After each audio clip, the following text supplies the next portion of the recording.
है दाग, सारे जहां में धूम मेरी जुबां की है। कौमी कौंसिल बराए फरोग उर्दू दिल्ली की गश्ती वैन की निजामाबाद आमद। मुहिब उर्दू अहबाब ने वालेहाना इस्तकबाल किया। कहा कि उर्दू की बका ही हमारे मजहबी व समाजी तखस्सुस के लिए लाजमी है। कौमी कौंसिल बराए फरोख्त उर्दू दिल्ली की गश्ती वैन आज जिला मुस्तक़ल निजामाबाद पहुंची तो तंजीम तहरीक निफाज उर्दू और दिगर उर्दूदान शख्सियतों ने इसका वालेहाना इस्तकबाल किया। साबिक़ा कॉर्पोरेटर व सदर तहरीक नफाज उर्दू मोहम्मद अब्दुल मुकीद की क़यादत में तहरीक के कायदीन शेख खलील, जाफर अल्काफ और दिगर ने खैर मकदम किया, जबकि अहम उर्दूदा शख्सियतों डॉक्टर अजीज सोहेल, डॉक्टर जामिन अली हसरत, अब्दुल हलीम खमर, अलीमुद्दीन मिनहाज के अलावा सहाफती नुमाइंदे सैयद उस्मान अली एडिटर फिक्र जमहूर, सैयद यासीन अली एडिटर अनवार दक्कन और सैयद आरिफ अली रिपोर्टर रोशन टीवी भी इस्तेमाल करने वालों में शामिल थे।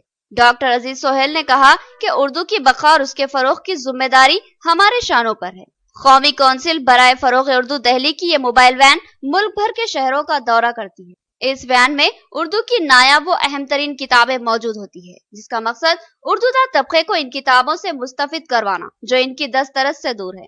उन्होंने कहा कि हर साल मखसूस अयाम में यह गश्ती वैन जिला निजामाबाद को आती है, इससे भरपूर इस्तेफादा लाजमी है। TRS सीनियर कायद अब्दुल हलीम कमर ने कहा कि उर्दू हमारी शनाख्त व असासा है, लेकिन इसको मुसलमानों की ही जबान मानना इंतहाई गलत होगा। ये उर्दू जबान मुसलमानों की नहीं बल्कि हिंदुस्तानियों की जुबान है और इस जुबान ने अहम मौकों पर हिंदुस्तान का ताउन किया। उर्दू तहरीक आजादी में इनकलाब जिंदाबाद और दिगर अहम नारे देते हुए तहरीक आजादी में जोश व वलवला पैदा किया था, लिहाजा इस जुबान से ज्यादा मुहिब्बे वतन जुबान कोई दूसरी नहीं है। हलीम खमर ने मुस्लिम तबके से ख्वाहिश की कि ख्वाह वो अपने बच्चों को अंग्रेजी तर्ज तालीम से आरास्ता कर ले, मगर साथ ही इनको उर्दू की चाशनी से कतई महरूम ना रखे, क्योंकि उर्दू ही हमें अदब के साथ मजहबी उमूर से मुतालिक मवाद को महफूज रखती है। लिहाजा इसके तहफ़्फ़ुज़ और बका की जिम्मेदारी हम पर ही आयद होती है।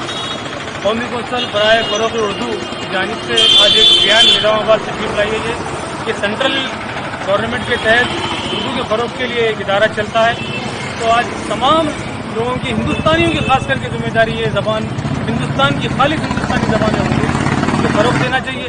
खासकर ये ज़बान मुसलमानों तक महदूद हो गई है, इसलिए अब हमारी तमाम मुसलमानों को भी इस चीज़ की ज़रूरत है कि ये ज़बान को आगे बढ़ाएं। और निजामाबाद के अंदर ये जो बयान आई है, मैं तमाम हमारी बात जितनी तक पहुँच रही है उनसे ख्वाहिश की जाती है कि यहाँ पर आएँ, किताबें खरीदें और उर्दू को फ़रोग देने के लिए अपना पैसा, अपने बच्चों को अगर ठीक है इंग्लिश मीडियम में पढ़ते हैं तब भी उनको उर्दू रस्म ख़त से वाकिफ़ कराइए, इसको ज़िंदा रखिए, क्योंकि हमारी पूरी तारीख, हमारे आबा व अजदाद का पूरा जिक्र उर्दू के अंदर है।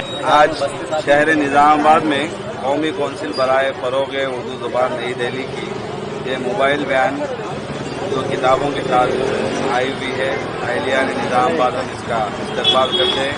ज़िमन में उर्दू की मुख्तलिफ तंजीमों इदारों ने आज इस मोबाइल वैन का इस्तकबाल किया है और बहुत से उर्दू के क़ारीन यहाँ पर जमा हो रहे हैं ताकि वो उर्दू के इन किताबों से इस्तेफादा करें। गांधी जयंती के मौके पर जमीयत उल कुरैश एक्शन कमेटी की जानिब से महात्मा गांधी को खराज